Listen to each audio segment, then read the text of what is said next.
스데반 집사님이 했던 이 설교를 제목을 붙인다면, 저라면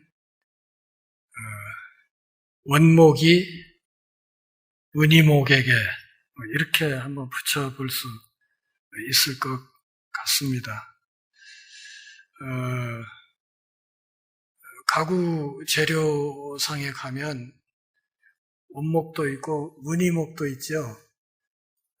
무늬목이라는 것은 내부에 좀 값싼 재료를 두고 겉을 원목의 무늬처럼 필름으로 싸서 만드는 그런 재료 아닙니까? 그런데 값이 싸서 좋긴 한데 이 무늬목은 필름이 조금만 벗겨지면 곧바로 그 아래쪽에 있는 저렴한 원자재 모양이 그대로 나오는 문제가 있습니다. 그러나 원목은 그렇지 않죠. 좀 어디가 좀 상하고 패인 데가 있더라도 그대로 원목의 나뭇결이 그대로 살아있는 그런 상태로 유지될 수 있지요. 스데반 집사가 원목이라면 지금 그의 이 설교를 듣고 있는 산헤드린 공회원들은 무늬목이라고 말할 수 있겠습니다. 어떻게 보면 겉모양만으로는 스데반보다 훨씬 더 멋져 보이는 세상의 명함을 줄줄이 달고 있는 사람들이지만 그 심성과 또 신앙의 본질에 있어서는 하나님 앞에서 결코 스데반과 동급이 될 수 없는 참으로 저렴한 종교인들일 뿐이다 하는 것을 알 수 있습니다. 오늘 본문으로 아마 스데반 집사님의 설교는 거의 끝이 나는 것 같습니다. 스데반 집사가 고발된 두 가지 이유가 있었죠. 하나는 모세를 비방했다. 또 하나는 성전, 이 거룩한 곳, 이 성전을 비방했다. 이 두 가지 죄는 모두 다 신성모독죄다. 그러기에 이 자는 죽여 마땅하다. 이것이 이제 산헤드린 공회원들의 생각이었죠. 그래서 본문 앞에까지 스데반이 강조했던 것은 모세를 이스라엘 백성들이 어떻게 배척했는지 그에 대한 이야기를 하고 동시에 스데반 자신은 그 민족의 위대한 지도자였던 모세를 비방한 일이 없다 하는 이야기를 계속 해왔습니다. 오늘 44절 이하의 이 말씀에서는 두 번째 제목, 그가 성전을 비방했다 하는 이 혐의에 대해서 스데반 집사가 신학적으로 소명하는 이야기가 나와 있습니다. 44절 한번 같이 보실까요? 광야에서 우리 조상들에게 증거의 장막이 있었으니 이것은 모세에게 말씀하신 이가 명하사 그가 본 그 양식대로 만들게 한 것이다. 여기 증거의 장막이라는 말은 또 다른 이름으로 성막이라고 하기도 하고 또는 하나님이 거기에서 만나시는 자리라 해서 회막이라고 말하기도 했습니다. 이 증거의 장막이라고 말하는 것은 모세가 시내산에서 하나님이 친히 써주신 십계명 돌판을 들고 내려왔고 그것을 이 성막 안에 두고 있었기 때문에 그래서 증거의 장막 이렇게 이야기를 하는 것입니다. 스데반 집사가 예수님의 성전 관련 말씀에 대한 그들의 비난에 대해 답을 하고 있습니다. 그러나 요한복음 2장에서 있었던 너희가 이 성전을 헐어라 하는 주님의 그 말씀에 대해서는 설명하지 않습니다.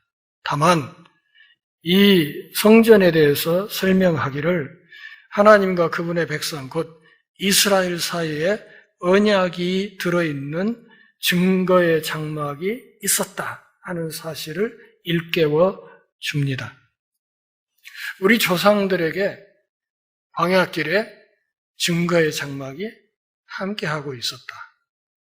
그리고 물론 그 증거의 장막은 훗날에 성전의 모델이 되는 것이지요. 그래서 45절에서 이렇게 말합니다. 우리 조상들이 그것을 받아 하나님이 그들 앞에서 쫓아내신 이방인의 땅을 점령할 때 여호수아와 함께 가지고 들어가서 다윗 때까지 이르니라. 그러니까 광야길에 이스라엘과 더불어 행진하셨던 증거의 장막이 요단을 건너서 약속의 땅으로 들어감과 동시에 사라진 것이 아니라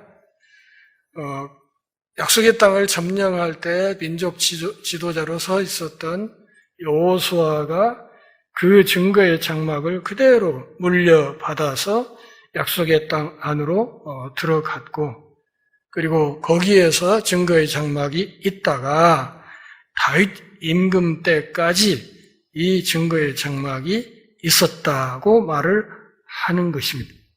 조상들이 차례로 그 장막을 이어받았다. 모세로부터 그것을 처음 이어받은 사람이 누구? 여호수아였다는 말이죠. 그리고 우리가 좀 참고로 알아야 될 것은 이 여호수아라는 이름이 예수라는 이름과 같은 이름입니다. 같은 뜻이고요. 그래서 여호수아에서부터 다윗 때까지 성막이 있었다 하는 사실을 말하고 있습니다. 여호수아서 13장 1절 말씀을 살펴보면 여호수아 말년에 아직까지도 약속의 땅에서 정복되지 않은 땅들이 많이 남아 있었다는 사실을 확인할 수 있습니다. 다시 말하면 여호수아 시대에도 가나안 땅에 있었던 이방인들을 온전히 쫓아내지 못했고, 또 그로 인해서 오히려 가나안 땅에 우상 숭배에 이스라엘이 젖어들었다, 이렇게 이야기를 합니다. 그리고 스데반 집사의 이 설명 안에서는 사사시대가 통째로 지금 생략돼 버렸죠. 사사시대에도 하나님께서 이스라엘 백성을 사사를 통해서 끊임없이 구원하시는 손길을 펼치셨다. 그러다가 다윗 시대에 이르러서 통일 왕국을 이루게 되었다. 다시 말하면 다윗 시대까지 성막이 계속 유지되고 있었다는 이야기를 하는 것입니다. 그러다가 블레셋과의 전쟁에서 언약궤를 뺏기게 되고, 빼앗긴 언약궤가 기브온 산당에 안치되고, 그렇게 해서 다윗을 거쳐 솔로몬 시대까지 이르게 됐다는 이야기를 스데반은 대충 생략하는 형식으로 이야기를 끌고 가고 있습니다. 나중에 솔로몬이 500년 가까이 된 성막의 잔해를 성전으로 가져오게 되는 것을 우리가 역사서를 통해서 확인할 수 있습니다. 46절 같이 보시죠. 다윗이 하나님 앞에서 은혜를 받아 야곱의 집을 위하여 하나님의 처소를 하게 하여 달라고 하더니,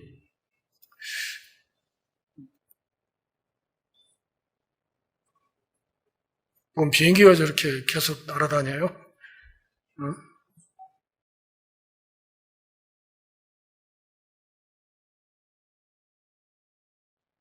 비 오는 소리예요? 천정을 이렇게 쇠붙이로 해놓으니까 그렇군요.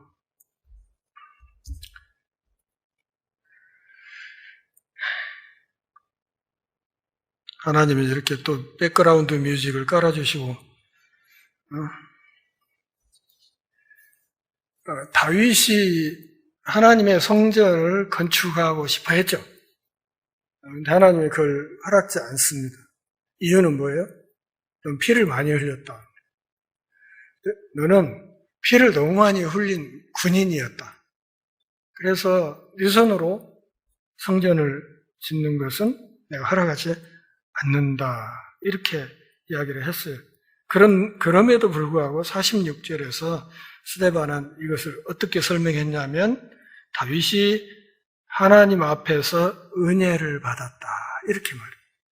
내가 하나님의 성전을 지어야겠다, 짓고 싶다 하는 이 마음도 결국은 다윗 자신의 어떤 신앙심이 특출해서라기보다는 그가 하나님으로부터 은혜를 많이 받았기 때문에 그 은혜의 결과로 다윗이 그렇게 착한 마음을 품게 되었다. 이렇게 설명을 하고, 그가 짓고 싶다고 했을 때 하나님이 너는 피를 많이 흘렸기 때문에 안 되고 다만 네 아들을 통해서 지을 수 있도록 하겠다. 이렇게 하심으로 하나님께서 다윗을 통해서는 솔로몬이 성전을 지을 수 있는 기초적인 준비를 할 수 있도록 하나님 은혜를 베푸셨던 사실을 역사서에서 우리가 확인할 수 있습니다. 그래서 47절에서 이렇게 말하죠. 솔로몬이 그를 위하여 집을 지었느냐. 다윗에게 성전 건축을 허락하지 않으신 하나님은 그의 아들 솔로몬을 통해서 성전을 건축하도록 했습니다. 솔로몬, 샬로모라는 이 말은 평화의 사람이란 뜻이에요. 그러니까 다윗 너는 군인으로서 피를 너무 많이 흘렸기 때문에 나의 성전을 짓기에는 합당치 않다. 그러니 네 아들인 평화의 사람의 손으로 이 성전이 지어져야 된다. 이렇게 해서 그 아들 솔로몬대의 첫 번째 성전이 세워지게 됩니다. 다시 말하면 성전 건축을 위한 다윗의 비전이 그 아들 솔로몬에게 계승되었다는 것이죠. 나중에 집에 가서 살펴보시면 되지만 역대상 22장을 보면 다윗이 성전 건축을 할 수 있는 재료를 얼마나 열심히 준비했는지를 확인할 수 있습니다. 자기 아들이 이 건축을 하는데 어려움이 없도록 다윗 당대 모든 건축에 관한 재료들을 충분히 준비를 해주었던 것을 확인할 수 있습니다. 그런데 48절, 그러나 지극히 높으신 이는 손으로 지은 곳에 계시지 아니하신다. 스데반은 하나님은 손으로 지은 건물에 종속되지 않으시는 분이시다. 이렇게 설명을 했습니다. 사람이 지은 건물 안에 갇히지 않는 분이시다. 지극히 높으신 이라는 말은 두 가지 의미가 있어요. 그게 첫째는 주권자시다. 우주의 주권자시다. 우주의 주인이시다 하는 것이고, 두 번째는 창조자이시다. 그런 뜻이죠. 우주 만물을 지으신 분이시다. 우주 만물의 저자이시다. 그것이 가장 높으시니, 지극히 높으시니, 이런 표현이 갖고 있는 뜻입니다. 하나님은 우주의 지존자이시기 때문에 우주 안에 있는 어떤 그분의 피조물로 사람의 손을 동원해서 만든 어떤 건물이나 이런 것 안에, 그 안에만 갇히는 분은 아니시다. 이렇게 이야기를 하는 거예요. 그러면 성전을 최초로 지었던 솔로몬의 고백을 한번 살펴볼까요? 열왕기상 8장 27절, 구약성경 525페이지쯤 보십시오.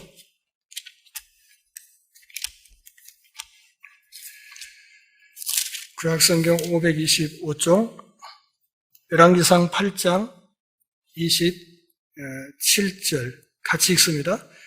하나님이 참으로 땅에 거하시리이까 하늘과 하늘들의 하늘이라도 우주를 용납하지 못하겠거든 하물며 내가 건축한 이 성전이오리이까. 성전을 봉헌하면서 솔로몬이 했던 기도 중에 한 대목이에요. 하늘과 하늘들의 하늘이란 말이 뭔 말이에요? 우주란 뜻이죠. 우주. 이 광대한 우주 전체도 하나님이 계시기에는 좁은 곳인데 제 손으로 지은 이 조그마한 성전 안에 어떻게 하나님이 이 안에만 계시겠습니까? 솔로몬이 성전을 봉헌하면서도 그렇게 고백을 했던 거예요. 그러니까 지상의 성전은 뭐라는 거예요? 지상의 성전은 우주의 왕이신 하나님이 디디실 수 있는 자그마한 발판이다. 이런 뜻입니다. 자그마한 발판. 그것이 하나님이 계시다는 표지로 지상에 하나 잠깐 제 손으로 세워진 것이지. 어찌 이 작은 건물 안에 하나님이 같이 계시겠습니까? 그럴 리 없지요. 이렇게 솔로몬이 고백을 했던 거예요. 그러면서 선지자의 말을 인용합니다. 49절 주께서 이르시되 하늘은 나의 보좌요 땅은 나의 발등상이니 너희가 나를 위하여 무슨 집을 짓겠으며 나의 안식할 처소가 어디냐 하는 선지자의 말이 있다. 이렇게 얘기했어요. 전에도 말씀드렸죠. 이 당시에는 성경이 장절이 구분이 안 됐기 때문에 무슨 서 몇 장 몇 절 이렇게 말을 안 한다고 그랬잖아요. 그래서 여기는 이 선지자 말씀 어디냐면 이사야서 66장 1절 2절을 가리키는 것입니다. 구약성경 1048페이지 쪽 한번 볼까요?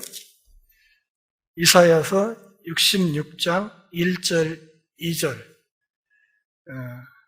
1048페이지 찾았으면 같이 읽습니다. 여호와께서 이와 같이 말씀하시되 하늘은 나의 보좌요 땅은 나의 발판이니 너희가 나를 위하여 무슨 집을 지으랴 내가 안식할 처소가 어디랴 나 여호와가 말하노라 내 손이 이 모든 것을 지었으므로 그들이 생겼느니라 무릇 마음이 가난하고 심령에 통회하며 내 말을 듣고 떠는 자 그 사람은 내가 돌볼 것이다. 성전과 연관해서 하나님의 마음을 표현하고 있는데 어떻게? 마음이 가난한 자, 이 땅에 연약한 자, 그들을 내가 돌본다. 그러니까 성전이 이 땅에 있다는 것은 결국 이 땅에 연약한 이들을 가슴에 품으시는 하나님의 표징으로 성전이 주어진 것이다. 이렇게 설명을 하고 있는 것입니다. 하나님은 광대하신 분이고 우주보다 크신 분이고 그러기에 우주의 어떤 작은 구석이 그분을 가둘 수가 없는 것이죠.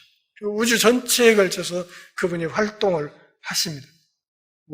모든 별들을 움직이게 하고 돌아가게 하고 그래서 우주의 균형을 잡으시고 지금도 날과 계절을 주관하시면서 우리가 이 땅에서 살 수 있는 그런 삶의 토대를 은혜 중에 베풀어 주시는 그런 분으로 하나님이 계신다. 그런 말이죠.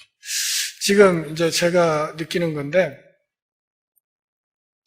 지금 우주의 끝을 우리가 아직 모르죠. 현대 과학으로 아직 우주의 끝을 우리가 아직 몰라요. 그 끝이 어디까지인지는 잘 몰라요.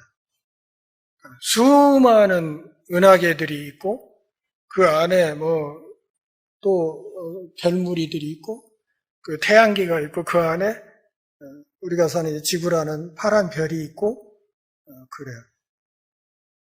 우리가 놀라운 것은 현대 과학이 밝혀낸 현재까지의 범위의 우주 안에서 사람의 생명체가 머물 수 있는 환경을 가진 별은 이 지구라는 별 하나밖에 없다는 거예요. 현재까지 과학이 밝혀낸 게 그거예요. 이 별 하나밖에 없어요.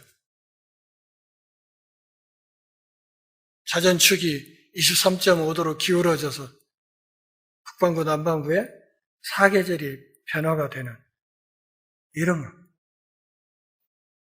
살펴보면 볼수록 얼마나 굉장한지 몰라요.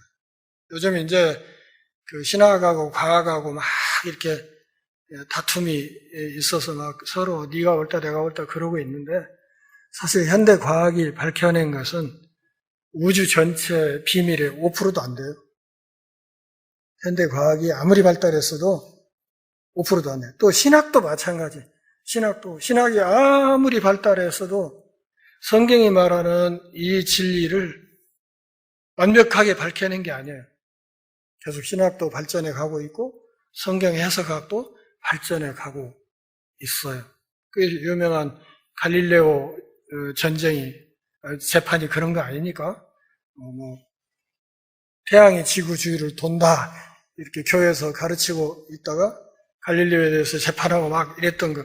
그게 과학적 사실이 밝혀지면서 그게 아니라는 거 밝혀지고 그랬잖아요. 한때는 또 지구가 평평하다고 생각을 했었는데 지구가 둥글다는 것도 뒤늦게 밝혀지고. 그래서 아직도 계속해서 발전해 가고 밝혀질 것이 많은 것이지. 그러기에 우리가 겸손해야 되는 거죠. 현재 우리가 갖고 있는 신학 체계가 이게 완벽한 것이다. 그렇게 믿어서도 안 되는 거고. 현재 과학의 어떤 수준이 이것이 모든 것을 다 파헤치고 분석할 수 있다. 이렇게 생각하는 것도 문제인 것이죠. 여전히 성경은 우리에게 믿음의 대상으로 남아있다 하는 겸손한 마음을 갖는 것이 정말 중요한 것입니다. 그러면서 50절에서 하나님이 이렇게 말씀하십니다. 이 모든 것이 다 내 손으로 지은 것이 아니냐 함과 같으니라. 천지 만물의 창조주이신 하나님이 당신이 창조자라고 분명히 말씀하세요. 이 우주 만물을 내가 만들었다. 근데 만든 내가 그 안에 어떻게 갇힐 수 있냐? 그런 말씀이죠. 사람의 손으로 만든 성전에 갇힐 수 없는 분이시다. 왜냐하면 사람의 손으로 지은 성전, 이 조그마한 성전과 하나님의 손으로 지으신 우주 만물이 그 규모에 있어서도 비교가 되지 않기 때문에 사람의 손으로 만든 이 작은 성전 안에 내가 갇힐 수 없다고 하나님이 말씀하시는 것이라고 스데반 집사가 50절에서 하나님의 말씀을 빌어서 이야기를 합니다. 다만 스데반 집사는 하나님께서 성전에 임재하였다는 사실 자체를 부인하지는 않습니다. 이 성전이 하나님과의 만나는 자리, 하나님을 뵙는 자리로 하나의 상징으로 주어졌다는 사실 자체를 부인하지는 않습니다. 왜냐하면 솔로몬 이후 바벨론 침공 때까지 하나님은 성전 안의 지성소에서 당신의 영광을 계속 드러내고 있었기 때문에 그렇습니다.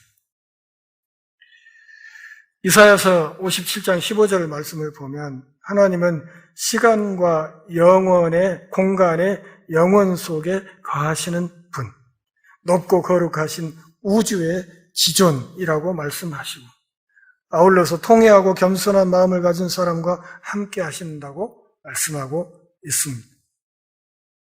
우주 만물에 대한 겸허한 마음, 그리고 그것을 창조주를 바라보는 믿음의 눈을 가진 사람과 하나님이 함께 하신다. 그렇게 이야기를 했어요. 자, 51절 같이 읽습니다. 이제 죽기로 작정한 스데반 집사의 본격적인 논고가 시작됩니다. 51절 같이 읽죠. 목이 곧고 마음과 귀에 할례를 받지 못한 사람들아, 너희도 너희 조상과 같이 항상 성령을 거스르는 도다. 선해드린 사람들은 스데반을 무고했죠. 어떻게? 성전을 못 오겠다. 모세를 못 오겠다. 근데 지금까지 스데반 집사의 변론은 뭐예요? 내가 모세를 못 오간 적 없다. 그리고 성전을 못 오간 적 없다. 성전이 무엇인가에 대해서 바르게 설명을 했을 뿐이지 그의 이런 주장 속에서 그가 성전을 모독하는 어떤 흔적은 찾아볼 수가 없어요. 그러니까 설명을 해놓고 51절에서 명확하게 자신의 생각을 이야기합니다. 목이 곧고 마음과 귀에 할례를 받지 못한 사람들아, 너희도 너희 조상과 같이 항상 성령을 거스르는 도다. 이 51절을 다시 이야기하면 너희들은 무늬만 선민이야. 사실은 껍데기 하나 벗겨보면 그 속에 있는 본질은 너희들은 이방인이야. 이 이야기를 하는 거예요. 마음과 귀에 할례받지 못한 사람들, 이것은 유대인들이 이방인을 가리킬 때 썼던 말이에요. 유대인들이 율법 없는 이방인들을 가리킬 때 할례받지 못한 족속들이라고 욕을 했어요. 그렇기 때문에 할례받지 못한 사람들이라는 이 말이 너희들은 말이 선민이지 내가 보기에 사실은 이방인이야. 아니? 이방인보다 더 나쁜 놈들이야. 이 이야기를 지금 스데반 집사가 산헤드린 공회원을 향해서 하고 있는 거예요.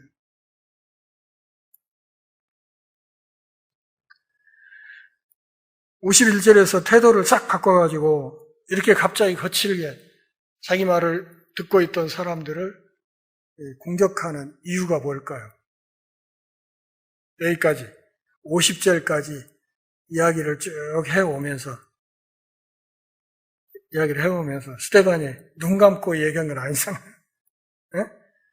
그러니까 이야기를 하면서 계속 앞에 앉아있는 산헤드린 공회원들 얼굴빛이나 눈빛이나 앉아있는 자세나 이런 걸 보면서 얘기를 했을 거 아니에요.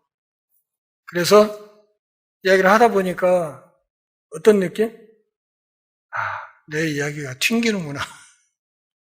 내 이야기가 받아들여지는 게 아니라 지금 계속 튕기고 있구나. 어떤 사람들은 막 몸을 비비꼬고 또 누구는 옆사람과 귓속말을 했었고 막 떠들고 막 그냥 딴전 피우고 막 이런 모습을 보면서 스데반 집사가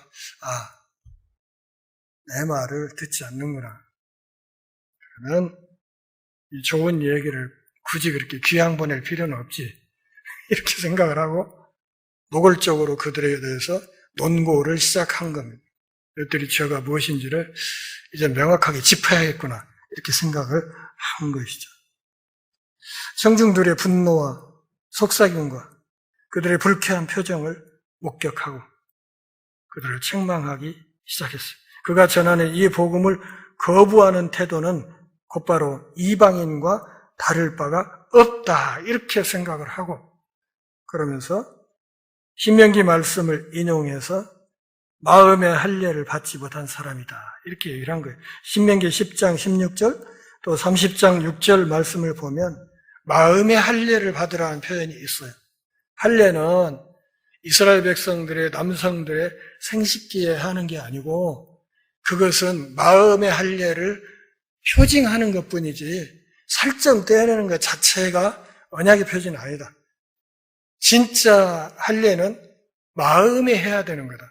마음이 껍데기를 벗어야 되는 거다. 이렇게 신명기에서도 명확하게 이야기를 한 거예요. 마음의 할례를 받아야 하나님을 사랑할 수 있다. 그래야 하나님을 반역하지 않을 수 있고 하나님의 사랑에서 끊어지지 않을 수 있다고 이야기를 했어요. 자, 에스겔서 44장 7절을 한번 보겠습니다. 구약 1222페이지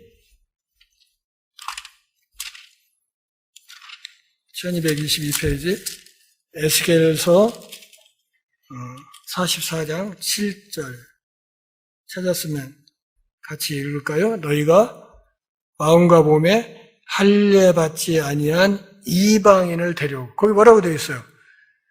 이방인을 일컬어서 뭐라고 말했습니까? 마음에 할례받지 못한 사람. 이방인이라 이거죠. 이방인. 그러니까 이 말씀에 기초해서 스데반은 너희들이 마음과 귀에 할례받지 못했다 하는 이 말은 날려놓고 너희들은 이방인이야. 이방인. 그러게 메시아를 죽인 거야. 이런 말이죠. 너희들은 이방인이야. 너희들 이방인 욕할 거 없어. 너희 자신이 이미 이방인이야. 너희들은 무늬만 선민이지 사실은 이방인이야. 이렇게 얘기를 해요. 그러면서 51절 뒷부분에서 뭐라고 공격을 했습니까? 너희도 너희 조상과 똑같이 항상 성령을 거스른다. 이렇게.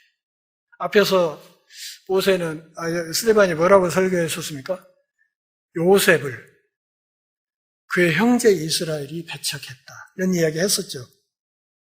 모세도 그의 동료 이스라엘이 배척했다고 했죠. 그렇지 않습니까? 그래서 할 수 없이 미디안 광야로 망명을 할 수밖에 없었다고 얘기했잖아요. 그 이야기를 쭉 해온 끝에 지금 이야기를 하는 거예요. 너희 조상들이 했던 짓이 뭐야?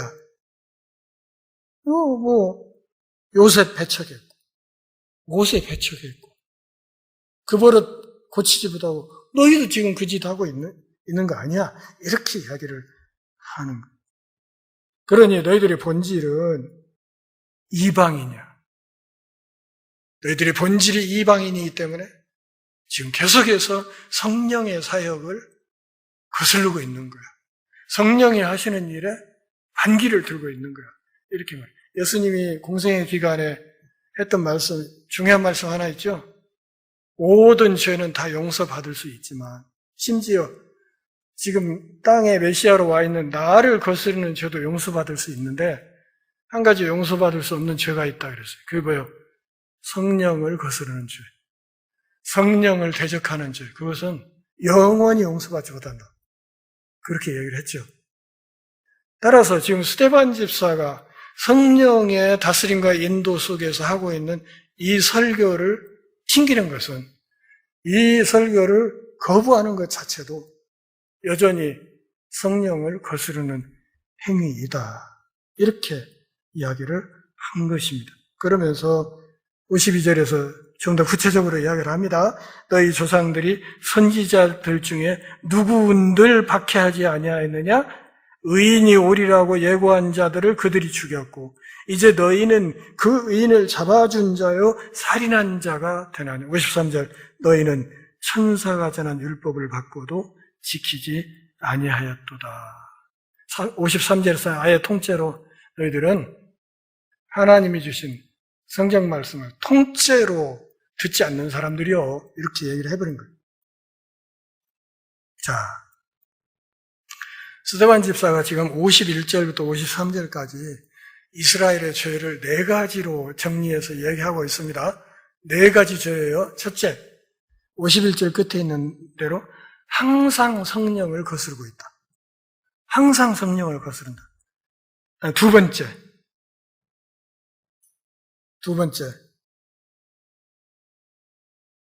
의인이 오리라고 예고했던 사람들, 이게 누구요? 선지자들이죠. 그러니까 의인이 오리라 예고했던 그 선지자들을 죽였다. 세 번째, 그 선지자들이 내다보았던 그 의인, 여기서 의인은 메시아와 동급이에요. 메시아. 그 의인이 진짜로 왔는데 그 의인인 예수를 너희들이 잡아준 자가 됐고, 다시 말하면 그를 배신했고 그를 죽였다. 마지막 4번째, 하나님이 주신 하나님의 말씀을 받긴 받았는데 그대로 순종하지 않았다. 이 4가지 죄를 이야기했어요. 그러니까 스데반 집사가 이야기하고 있는 이것, 예수님도 마태복음 5장 11, 12절 산상수훈 끝부분에서 선지자를 핍박한 역사가 있다고 분명히 얘기를 했거든요. 메시아의 오심을 예언한 선지자들을 이스라엘이 끊임없이 박해하고 죽였다. 예레미야 같은 사람은 막 그가 하나님 앞에 받은 메시지를 기록해놓은 책을 막 불태워버리고, 심지어는 땅을 파고 그를 그냥 구덩이에 던져서 그냥 생매장하려고 하고 막 이랬잖아요. 수많은 선지자들이 그런 어려움을 당했다. 그 선지자들이 내다보고 의인이 올 것이다. 그렇게 예언했는데 그 선지자들을 핍박하고 죽였고, 그리고 마침내는 사내들이니 선지자들이 예고했던 의인이 왔음에도 불구하고 그 의인을 배반하고, 그리고는 마침내 십자가에 매달아 죽여버렸다. 피조물이 메시아를 죽이는 죄를 범했다. 이렇게 요한복음 11장 57절 쪽을 보면 예수님에 대한 수배령을 사내들인이 내렸던 것을 알 수 있습니다. 그리고 이 수배령에 의해서 예수님이 체포되었고 가룟 유다의 배신으로 잡혀갔고 불법 재판을 받고 십자가에 달려서 돌아가신 거예요. 그러니까 산헤드린의 죄는 무엇과 동급이에요? 가룟 유다의 죄와 동급인 거예요.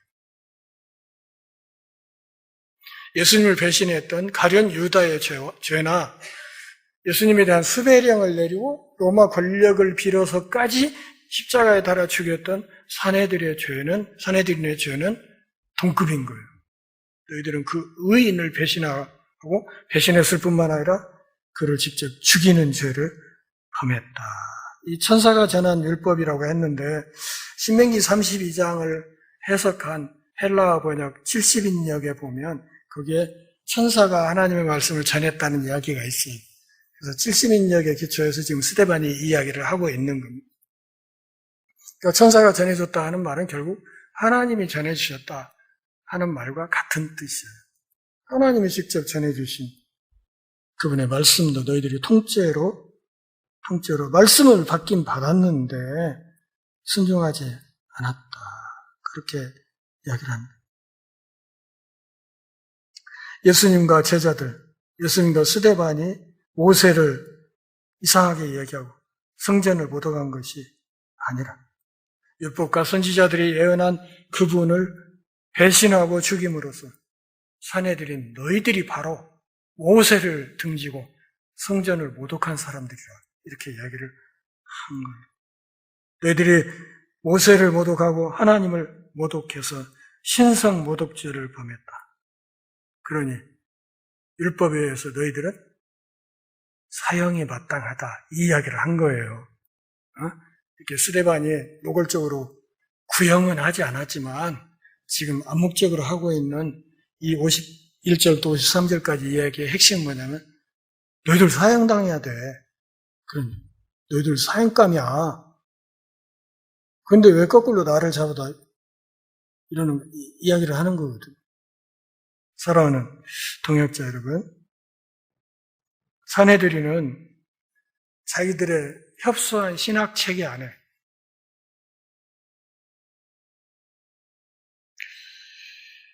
하나님을 가두려고 했어요. 더 나아가서는 그 조그마한 건물 안에 하나님을 가두려는 그런 자세를 갖고 있었어요. 그리고 그런 편협한 신학에 기반해서 예수를 죽이고 이제 다음 주에 보면 알겠지만 스데반 집사도 죽이게 됩니다. 사랑하는 동역자 여러분, 하나님은 성전이라는 건물 안에 갇힌 분이에요. 제가 계속해서 흩어진 교회라는 말을 쓰는 이유를 아셔야 돼요. 흩어진 교회. 우리가 일주일에 168시간을 사는데 우리가 모여있는 교회로 앉아있는 시간은 얼마나 돼요? 주일 오전 오후 수요일 예배 그러면 다 합쳐서 몇 시간 됩니까? 한 대여섯 시간 된다고 하고 그 정도 시간이라고 하고 나머지 그러면 한 163시간 정도는 흩어진 교회로 사는 거잖아 우리가.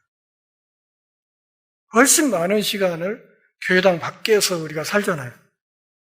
근데 그 교회당 밖에서 사는 그 시간에 우리가 신자가 아니라면 우리는 신자가 아닌 거죠. 그렇지 않습니까? 그래서 흩어진 교회로서의 삶이 정말 중요한 것이고 근데 문제는 그 흩어진 교회로서의 삶을 잘 살아내기 위해서 꼭 필요한 게 무엇인가 하면 모인 교회로서 예배하는 거예요. 그러면서 성경을 배우고 말씀을 듣고 신앙의 자세를 다시 추스리고 이렇게 해서 이제 소위 이렇게 설교하고 성경 공부하고 하는 이 시간들이 군인이 실탄을 공급받는 시간이거든. 실탄. 나가서 싸울 수 있는 실탄을 탄약통을 공급받는 거예요. 이걸 갖고 가야 쏘지. 총만 있어서는 못 쏘는 거 아니에요. 실탄이 있어야지. 그렇지 않습니까? 그래서 흩어진 교회의 삶을 성공적으로 살아내기 위해서 모이는 교회의 삶이 중요하다고 말을 하는 거예요. 이게 전부가 아니에요. 이게 우리가 모이는 한 일주일에 한 대여섯 시간이 이게 전부가 아니에요. 이것은 그렇게 기본적인 거예요. 그런데 이 기본적인 이 시간이 잘 관리될 때 그때 비로소 나가서 일주일에 160 몇 시간에 그 시간 흩어진 교회로 살아가는 그 자리에서 내가 하나님의 사람으로 서 있는 그 삶이 가능하게 된다. 그런 이야기입니다. 그리고 나중에 우리가 최후의 심판대 앞에 서서 주님 앞에 이렇게 모든 삶을 정리할 때 교회 안에 모였을 때만 심판받는 건 아니거든요. 우리 생애 전체가 다 그분의 저울대 위에 올라가는 것이지 교회 안에 모여서 찬송 부르고 기도하고 뭐 했던 것만 하는 건 아니라는 말이에요. 그래서 신앙인이 너희가 세상의 빛이다 하는 이 말에 또 다른 번역을 조금 전에 한 말과 엮어서 설명하자면 세상에 흩어진 교회가 되어야 된다. 그런 뜻입니다. 그리고 흩어진 그 자리에서 내 일터에서 가정에서 삶의 모든 영역에서 나를 만나는 사람들 앞에 내가 하나님 나라의 소금으로 하나님 나라의 빛으로 드러나야 된다는 것이. 그래야 그 사람들이 빛을 보고 하나님 앞에 나올 수 있게 된다. 그래서 신앙인들을 일컬어서 어떤 신학자 뭐라고 했냐면 신앙인들은 걸어다니는 성경이다. 이렇게 얘기했어요. 걸어다니는 성경이다. 그러니까 안 믿는 사람들이 성경 읽을 리가 없죠. 교회 다니는 사람도 성경 안 읽는데 몇 년 전에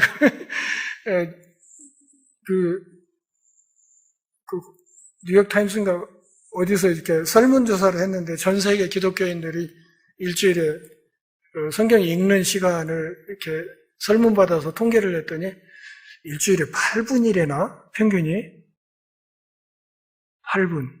또 개중에는 1년에 막 성경 3독, 10독 하는 사람들도 있으니까 평균치가 8분이라면 상당수의 기독교인들은 성경 안 읽는다는 얘기잖아요. 그죠? 믿는 사람들도 잘 안 읽는 성경을 어떻게 안 믿는 사람들이 읽겠어요?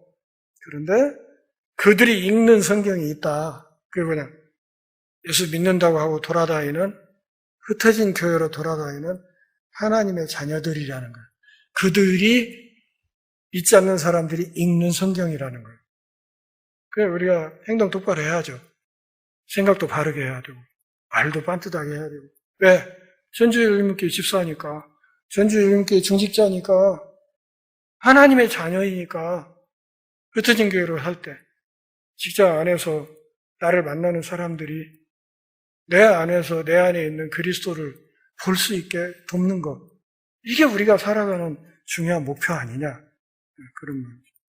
전에도 얘기했듯이 어떤 사람이 어떤 직장에 20년 다니고 퇴직하는데 퇴직하면서 이제 송별 회식 자리에서 앉은 자리에서 그 사람이 이렇게 밥 앞에서 기도하는 걸 보고 옆 사람이 옆구리 쿡 찌르면서 오이 자네도 교회 댕겼는가? 이랬다고 하잖아요.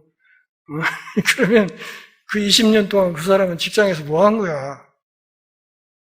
20년을 함께 뛰었던 동료가 오이 자네도 교회 댕겼는가? 이럴 정도면 그 사람 직장 안에서 선교적인 삶을 산 건 아니잖아요.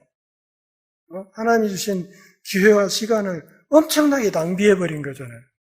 그렇기 때문에 하나님을 우리가 오늘 이 말씀에서 깊이 생각해야 되는 것은 스데반 집사를 공격했던 사내들인 공회원들이 하나님을 성전 안에 가두려고 했던 걸, 그거 틀렸다는 거죠.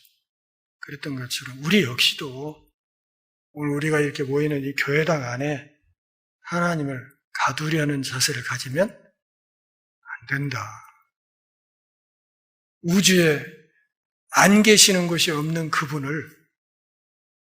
그분의 형상을 담은 우리들이 나가서 사람들 앞에 그들과 누군가와 대화하고 뭔가를 의논하고 하는 모든 과정에서 그들이 내 안에서 그리스도의 향기를 맡도록 살아야 되지 않겠냐, 그런 얘기죠. 그것이 우리가 스데반 집사님의 후배로 살아가는 올바른 삶의 방식이다, 그렇게 생각을 해요. 그래서 물론 이번 주 후반부도 마찬가지지만 우리 생이 다하는 그날까지, 그 마지막 순간까지 날마다 하나님이 우리 만나게 하시는 사람들이 있잖아요. 만나게 하고 이렇게 하는, 또 우리에게 허락하시는 삶의 어떤 지경이 있잖아요. 그 안에서 살아갈 때 내가 예레배도 왕이신 그분의 자녀로서 내가 황족이다, 내가 왕자고 공주다 하는 자부심을 갖고 만나는 모든 사람들 앞에 황족다운 품격을 드러내는 그런 삶을 더 열심히 살아낼 수 있기를 바랍니다. 이 일은 우리의 결심과 노력으로는 안 되는 겁니다. 오늘 본문에서 얘기했듯이 성령이 함께 하시고 성령과 동행할 때만 그렇게 사는 삶이 가능해집니다. 성령을 제한하고 성령을 거스르는 상황에서는 그런 삶은 꿈도 꿀 수 없다는 사실을 아시고 성령과 동행하면서 남은 생에 하나님 앞에 영광과 찬송이 되는 삶을 더 힘있게 살아갈 수 있기를 바랍니다. 기도하겠습니다. 하나님 아버지, 오늘 또 주의 말씀 안에서 우리가 우리 믿음의 선배 스데반 집사님의 마지막 삶의 모습을 살펴보면서 은혜 받게 하셔서 고맙습니다. 우리 삶이 다하는 그날까지 스데반 집사님처럼 올곧게 하나님 앞에 신실한 일꾼으로 살아가게 하시고 만나는 모든 사람들 앞에 그리스도의 형상을 명확히 드러내는 삶을 살 수 있도록 은혜 베풀어 주옵소서. 성령 하나님과 흔들림 없이 동행하게 하옵소서. 예수님의 이름으로 기도합니다. 아멘.